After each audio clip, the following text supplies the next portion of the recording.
Hello guys, welcome to झासर academy for IAS. हम करने जा रहे हैं अपनी मेंस की आंसर राइटिंग सीरीज़ को स्टार्ट। हम करेंगे मेंस का प्रीवियस ईयर क्वेश्चन एनालिसिस। और आज हम देखने वाले हैं guys general studies paper 2 section से एक क्वेश्चन। मैं उम्मीद करती हूँ गाइस आप लोगों ने इस क्वेश्चन को अटेम्प्ट किया होगा और एक बहुत अच्छा आंसर फ्रेम भी किया होगा।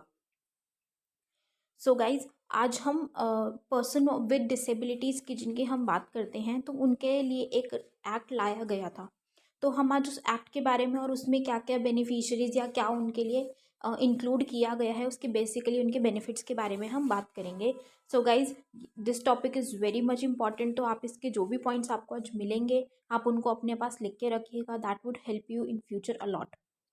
और शुरू करने से पहले गाइज जिन स्टूडेंट्स ने हमारे टेलीग्राम चैनल को ज्वाइन नहीं किया है वो फटाफट से डिस्क्रिप्शन बॉक्स पे जाइए और वहाँ पे आपको हमारे टेलीग्राम चैनल का लिंक मिलेगा। वहाँ पे आप चैनल को ज्वाइन कीजिए और उससे बेनिफिट आपको ये मिलेगा गाइज कि वहाँ पे हमारे जो भी लेक्चर्स होते हैं उनकी आपको फ्री ऑफ कॉस्ट पीडीएफ्स मिल जाएंगी।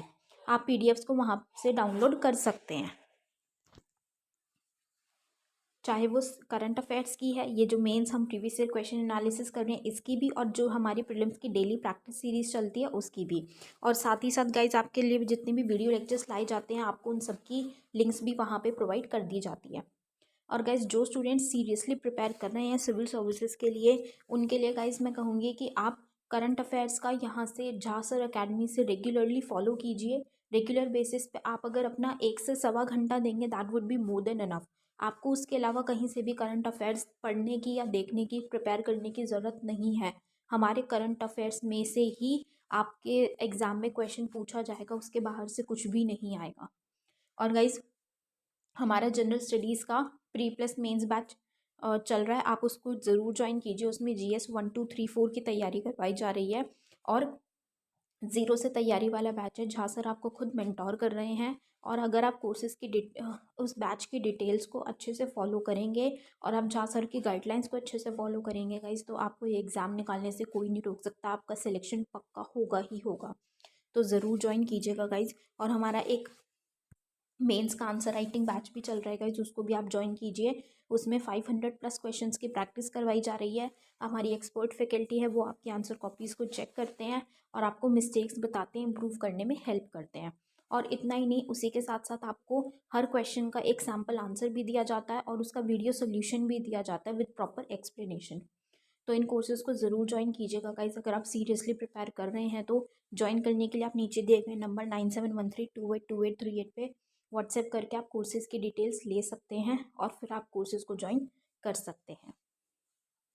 तो चलिए गाइज अपना आज का सेशन स्टार्ट करते हैं। हमारा क्वेश्चन है, does the rights of persons of disabilities act 2016 ensure effective mechanism for empowerment and inclusion of the intended beneficiaries in the society? Discuss.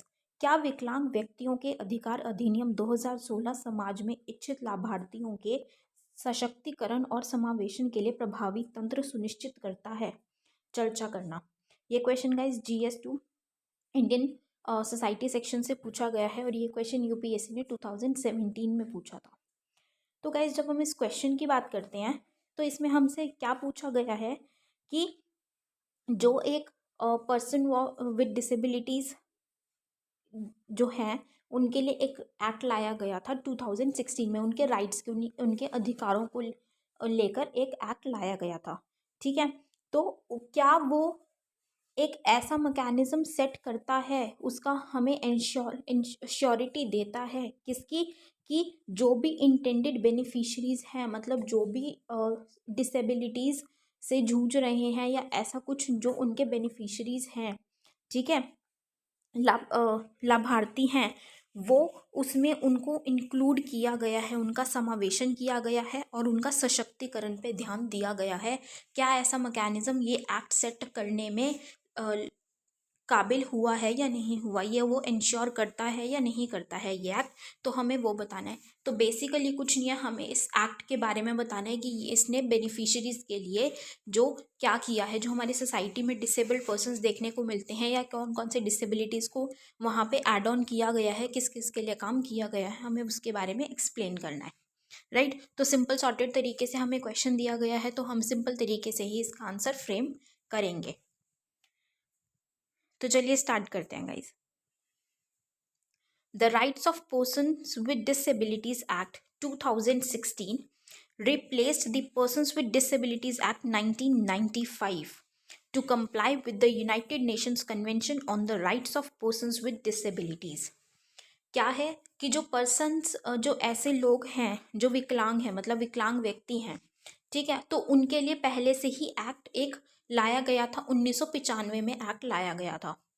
लेकिन उस एक्ट में कुछ कमियां होने की वजह से, क्योंकि वो एक्ट पूरे तरीके से हमें, जैसे जो विकलांग व्यक्ति हैं उनके अधिकारों से रिलेटेड एक हमें यूनाइटेड नेशंस का, संयुक्त राष्ट्र का हमें क्या देखने को मिलता है, एक कन्वेंशन देखने को मिलता है। तो उसके प्रिंसिपल्स, उसके राइट्स को कंप्लाई करने के लिए जो हमारे पास एक्ट था, पर्सन विद डिसेबिलिटीज़ एक्ट 1995, 1995 में जो लाया गया था, वो यूनाइटेड नेशंस के कंपैरिजन में उसके राइट्स को कंप्लाई नहीं करता था पूरे तरीके से, जिसकी वजह से एक दूसरा एक्ट लाया गया। मतलब एक बेसिकली क्या, दूसरा रिप्लेस करके उसको लाया गया, हटा के 1995 वाले एक्ट को हटाया गया और उसकी जगह 2016 में दूसरा एक्ट लाया गया। क्या नाम से? Right of persons with disabilities act 2016। It has come as a breather for estimated 70 to 100 million disabled citizens of India। अब ये जो एक्ट आया 2016 में, ये एक तरीके से कहते हैं ना हम कि सांस में सांस आई, मतलब सांस आ गई। तो ये इसने एक सांस आने का मतलब एक तरीके से ऑक्सीजन का काम किया, कम से कम 70 से 100 मिलियन लोगों के लिए, जो डिसेबल्ड सिटीजन्स थे, डिसेबल्ड पर्सन्स थे, व्यक्ति थे, उनके लिए उन्होंने इस एक्ट ने एक तरीके से ऑक्सीजन की तरह काम किया। तो अब हम बात करेंगे इसके मेन प्रोविजंस की, जो कि हमसे एक्चुअल में क्वेश्चन पूछा गया है कि क्या ये एक्ट, हम बात करें सशक्तिकरण की या समावेशन की, एम्पावरमेंट और इंक्लूजन लाने में सशक्त हुआ या नहीं हुआ। तो हम उसकी बात करेंगे कि उसके प्रोविजंस कैसे थे, कि ये कैसे लेकर आया है। हमने इसको अपनी इस आंसर से सपोर्ट किया है कि इसने एक ब्रीदर की तरह, ऑक्सीजन की तरह काम किया है 70 to 100 मिलियन डिसेबल्ड लोगों के लिए, राइट। तो हमने उसी में अपना आंसर दे दिया कि हाँ, इसने एम्पावरमेंट और इंक्लूजन को इंश्योर किया है, उसकी श्योरिटी प्रोवाइड की है। वो किस तरीके से की है, हम वो उसके प्रोविजंस को बता के एक्सप्लेन करेंगे। First, the act AIIMS towards more inclusive coverage of the disabled population by increasing the types of disability from existing 7 to 21। तो एक्ट ने क्या किया, जैसे कि जो डिसेबिलिटीज थी, एक जो 1995 का एक्ट हमें देखने को मिलता था, उसमें जो डिसेबिलिटीज बताई गई थी, मेंशन की गई थी, मतलब बेसिकली क्या है कि रिकॉग्नाइज की गई थी कि हाँ ये डिसेबिलिटी है, और वो जो रिकॉग्निशन होती है कि ये इसको, इस प्रॉब्लम को या इस दिक्कत को हम क्या मानेंगे, डिसेबिलिटी माना जाएगा। तो उसके बेसिस पे क्या, एजुकेशन में है, एम्प्लॉयमेंट में है, या प्रमोशन में, बहुत सारी चीज़ों में रिजर्वेशन प्रोवाइड होती है, बहुत सारी चीज़ों में कोटा मिलता है, ठीक है, या वेरियस बेनिफिट्स उसके रिगार्डिंग दिए जाते हैं। तो इस एक्ट ने क्या किया, 2016 एक्ट ने इंक्लूसिव कवरेज किया, मतलब बहुत सारी ऐसी डिसेबिलिटीज़ को इंक्लूड किया जो कि पहले इंक्लूडेड नहीं थी। मतलब जो डिसेबिलिटी के टाइप्स है उसको बढ़ाया, इंक्रीज किया। पहले 7 डिसेबिलिटीज़ ऐसे देखने को मिलती थी हमारी कंट्री में, जिसको रिकॉग्नाइज किया गया था एज अ डिसेबिलिटी। अब वो 7 से बढ़ा के 2016 वाले एक्ट ने उसको 7 से बढ़ा के 21 कर दिया, राइट। उसमें स्पीच एंड लैंग्वेज डिसेबिलिटी को भी ऐड किया गया, जैसे कि जो ठीक तरीके से बोल पाते हैं लेकिन ठीक तरीके से नहीं बोल पाते। स्पेसिफिक लर्निंग डिसेबिलिटी कि प्रॉपर तरीके से जो लर्न भी नहीं कर पाते, मतलब मेमोराइज या सीख नहीं पाते, वो डिसेबिलिटी होती है। और उसी के साथ साथ एसिड अटैक विक्टिम्स को भी डिसेबिलिटी की लिस्ट में ही इंक्लूड किया गया, किसने इंक्लूड किया? ये 2016 वाले एक्ट ने इंक्लूड किया, क्योंकि जो एसिड अटैक विक्टिम्स होते हैं उनको भी कहीं ना कहीं वो सफरिंग उनको होती है, किसी ना किसी बॉडी पार्ट पे या किसी ना किसी वे में वो सफ़र करते हैं, तो उनकी भी उस सफरिंग को ध्यान में देते हुए उनको भी वहाँ पे इंक्लूड किया गया। तभी हम कह रहे हैं कि क्या उसने एक इंक्लूजन इंश्योर किया, समावेशन, तो इस तरीके से उसने समावेशन को इंश्योर किया, right. Next is every child with benchmark disability, at least 40% of the specified disability between the age group of 6 and 18 years has been given the right to free education। कि हर एक बच्चा, ऐसा बच्चा जिसका बेंचमार्क, मतलब एक benchmark create किया गया है विकलांगता का, डिसेबिलिटी का, जिसको बोला गया है कि कम से कम 40% डिसेबिलिटी होनी चाहिए। और वो 40% डिसेबिलिटी कैसे पता चलेगी? जो डॉक्टर्स होंगे वो बताएंगे, वो उसको उसके बारे में रिपोर्ट देंगे कि डिसेबिलिटी कितने लेवल तक की है। तो अगर 40% तक की, कम से कम 40% अगर वो उनमें डिसेबिलिटी होगी, तो उन बच्चों को जो डिसेबल हैं एटलीस्ट 40%, और साथ ही साथ वो 6 से 18 साल की उम्र के हैं, तो उनको क्या उनके पास अधिकार होगा कि उनको फ्री में एजुकेशन दी जाएगी, फ्री में उनको शिक्षा प्रदान की जाएगी।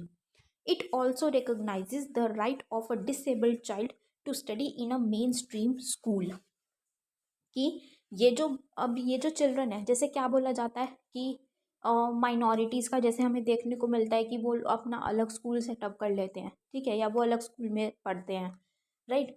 उसी तरीके से अब क्या है, जैसे स्पेशल स्कूल्स बोले जाते हैं, तो डिसेबल्ड जो चिल्ड्रन हैं उनके लिए अलग स्कूल्स बनाए जाते हैं।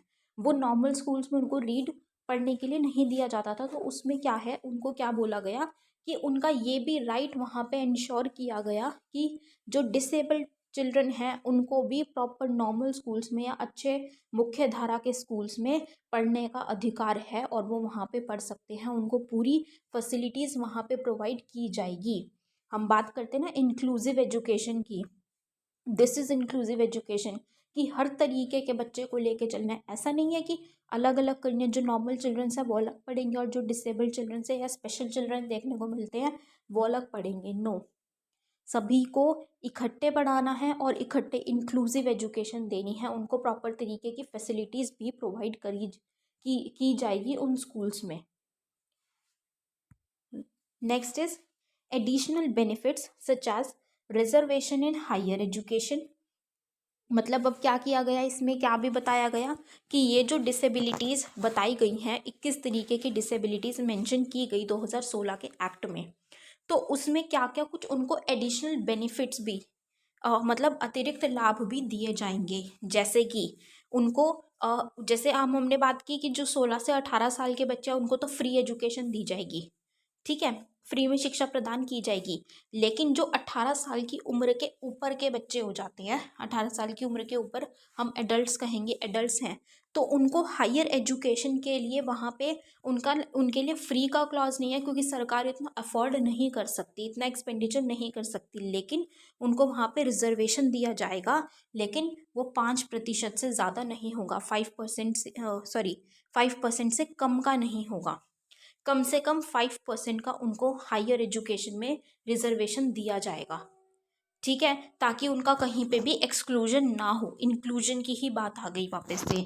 और गवर्नमेंट जॉब्स में भी उनको कहीं ना कहीं, जैसे हम देखते हैं ना कि जो कैटेगरीज देखते हैं हम कि अनरिजर्व्ड की इतनी वैकेंसीज़ है, एससी की इतनी वैकेंसीज़ है, शेड्यूल कास्ट की, शेड्यूल ट्राइब्स की इतनी है, इकोनॉमिकल वीकर सेक्शन की इतनी है, वहीं पे एक कॉलम भी होता है पीडब्ल्यूडी का। पीडब्ल्यूडी क्या है? पर्सन विद डिसेबिलिटीज़, उसका भी एक कॉलम देखने को मिलता है। तो वो क्या है कि सरकारी नौकरियां जो हैं, गवर्नमेंट जॉब्स हैं, वहाँ पे भी उनका रिजर्वेशन इंश्योर किया गया है, और वो 4% से कम का नहीं होना चाहिए।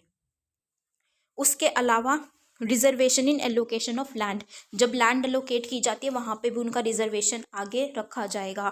पॉवर्टी एलिविएशन स्कीम्स हैं, वहाँ पे भी उनको रखा जाएगा आगे, कि जो पॉवर्टी एलिवेशन स्कीम्स हैं उसमें भी उनको वो स्कीम्स भी उनको प्रोवाइड की जाएगी।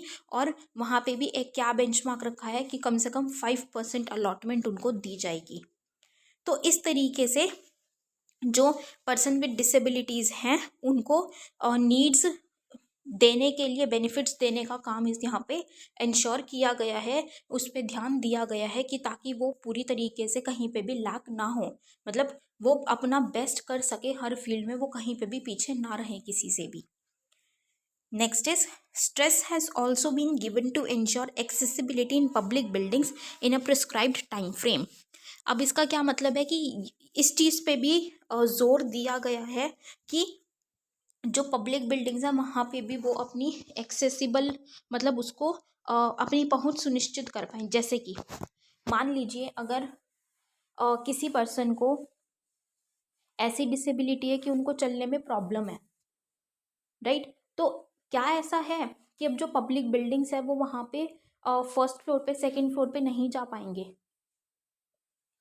ऐसा नहीं होना चाहिए।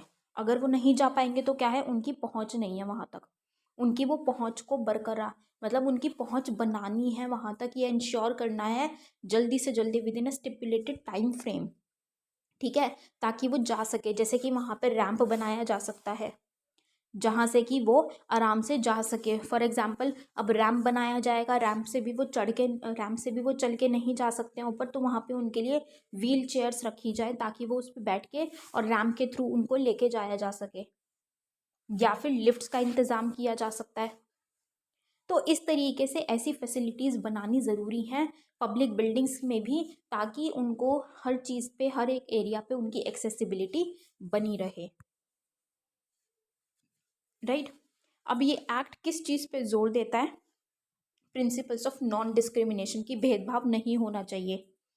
Full and effective participation and inclusion in society, वही है कि सभी सभी का पूरे तरीके से और अच्छे तरीके से पार्टिसिपेशन हो, योगदान हो और इंक्लूजन हो। जैसे हमने बात की ना कि एजुकेशन में भी उनको रिजर्वेशन देनी है ताकि वो वहाँ पे इंक्लूडेड हो, गवर्नमेंट जॉब्स में भी देनी है, लैंड में भी देनी है, हर तरीके से स्कीम्स में भी उनको देनी है। तो हर जगह पे उनका एनरोलमेंट किया जाए प्रॉपर तरीके से, ताकि वो हर जगह इंक्लूडेड हो, कहीं पे भी वो कहीं पे पीछे ना रह पाए। इक्वालिटी ऑफ अपॉर्चुनिटी, की अपॉर्चुनिटीज़ उनको भी उसी इक्वल तरीके से दी जानी चाहिए जैसे कि बाकी सबको दी जाए। Accessibility and respect for the evolving capacities of children with disabilities, कि उनके रिस्पेक्ट करनी है। ऐसा नहीं है कि उनको डिसरिस्पेक्ट करना है, और उनकी एक्सेसिबिलिटी, जैसे हमने बात की कि इंफ्रास्ट्रक्चर के थ्रू उनकी एक्सेसिबिलिटी भी हर एक एरिया पे इंश्योर करनी है। तो emphasis has been given to right based approach with focus on right to equality and opportunity। वही बात की जा रही है कि उनको भी उस पर ध्यान देना है कि राइट बेस्ड अप्रोच हो, कि उनको उनके अधिकार दिए जाएं। कौन कौन से? कि राइट टू इक्वालिटीज, समानता और अपॉर्चुनिटी का अधिकार उनको दिया जाना चाहिए, अवसर का अधिकार।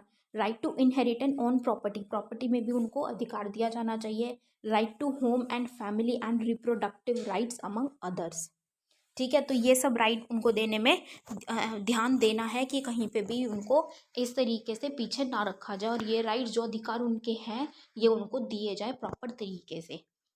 फिर अब हमने इसके बेनिफिट्स की तो अच्छा इसमें क्या था हमने उसकी बात की, लेकिन कुछ ग्राउंड्स पे इस एक्ट को क्रिटिसाइज भी किया जाता है। वो इसीलिए कि इस एक्ट में जो पर्सन्स मेंटल इलनेस से सफ़र करते हैं, ठीक है, उनके लिए यहाँ पे कोई स्पेशल प्रोविज़न कहीं पे भी देखने को नहीं मिला कि उन पर्सन्स को असिस्ट करने के लिए या उन पर्सन्स के लिए ऐसा कोई प्रोविज़न नहीं बनाया गया, नहीं मेंशन किया गया इस एक्ट में।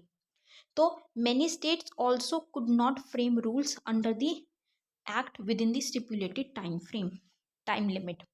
अब क्या चीज़ है, एक्ट तो लाया गया, अब जैसे हम अपने वेरियस क्वेश्चंस में या पॉलिसी रिलेटेड क्वेश्चंस में बात करते हैं किसकी, इम्प्लीमेंटेशन की, कि अब एक्ट तो ले आई सरकार, लेकिन जब स्टेट्स अगर उसके लिए प्रॉपर रूल्स ही नहीं बनाएगी या उसका इम्प्लीमेंटेशन इंश्योर ही नहीं करेगी, तो क्या उसका मतलब है, क्या इस एक्ट का कोई फ़ायदा होगा? नहीं होगा। तो स्टेट्स क्या कर रही है कि प्रॉपर टाइम में इसके रूल्स ही फ्रेम नहीं कर रही है, इसकी इम्प्लीमेंटेशन पे ध्यान ही नहीं दे रही है, ताकि जो पर्सन्स हैं विद डिसेबिलिटीज़, विकलांग हमें व्यक्ति देखने को मिलते हैं, वो अपने राइट्स ले सके, उनको उनका अधिकार मिल सके।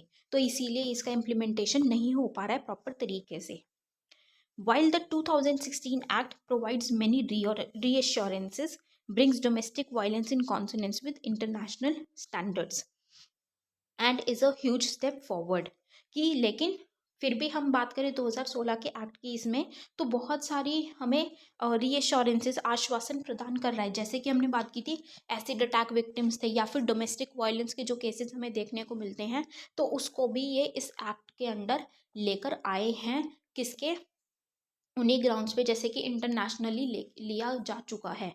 तो ऐसे ही इस एक्ट ने डोमेस्टिक वायलेंस को भी इंक्लूड किया है और ये कि बहुत बड़ा स्टेप है आगे जाने के लिए। Its implementation should be monitored carefully to ensure that the needs of person suffering with disability issues are being comprehensively met. तो जो हमने इम्प्लीमेंटेशन की बात की, हमें क्या करना है? मेनली इसकी इम्प्लीमेंटेशन पे ध्यान देना है कि ये प्रॉपर तरीके से इम्प्लीमेंट हो जाए और जो पर्सन्स जो एक्चुअल में सफ़र कर रहे हैं किसी न किसी डिसेबिलिटी से, उनको उनके अधिकार दिए जाए और उनके इश्यूज़ को प्रॉपर तरीके से देखा जाए और सुलझाया जाए, उनको बेनिफिट्स दिए जाएं, right. So this was all for this question guys. I hope you all have like this analysis. अपना फीडबैक गाइज हमारे साथ कमेंट सेक्शन में ज़रूर शेयर कीजिएगा। So with this we end up this session today here guys. Thank you so much. Have a great day ahead. जय हिंद।